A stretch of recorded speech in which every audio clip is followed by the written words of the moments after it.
Joining us now, Bloomberg Tech's Ian King, who covers the chip industry. So, Ian, it sounds like Microsoft and Intel are at odds right now. What is happening? Right. I mean, to start off with, Intel was very much, look, we are the world, we're all in this together, everything's going to be fine, just nothing to see here, move along. Now we're getting them, as we just heard from Brian Krzanich, admitting maybe things are a little bit worse than we'd kind of said they were, to be fragmenting. So what exactly is Microsoft saying here? That in certain circumstances, particularly in servers, it appears as though the slowdowns as a result of these remedies that are being put in place are worse than had been previously thought.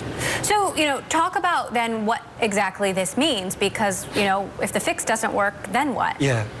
Well, it's a choice, right? You fix it and you're safe, but your computer doesn't work like it should, or you don't fix it and you're vulnerable, right? So you buy more servers to make up for the performance breakdown? Do you struggle by with a corporate system that doesn't work as well? I mean, there are all of these now ugly alternatives that appear to be out there. We also have an update from ARM. Yep. They're saying 5% of their chips are affected.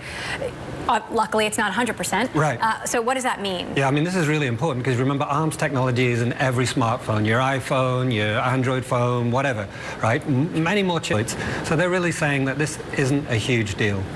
So we now have some headlines crossing the terminal about senators urging the SEC and the Department of Justice to investigate Brian Krzanich's share sale. We talked about this last week. Right.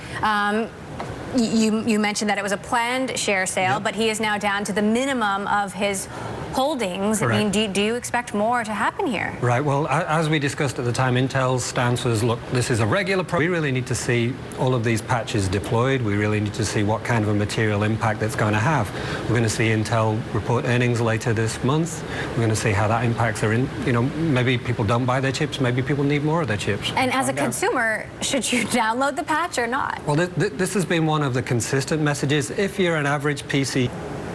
And another story we're keeping our eye on this hour, Akamai Technologies is working closely with Morgan Stanley to explore strategic alternatives going forward, including a potential sale. This after the internet performance company was targeted last month by Paul Singer's Elliott Management, which was looking to improve shareholder value.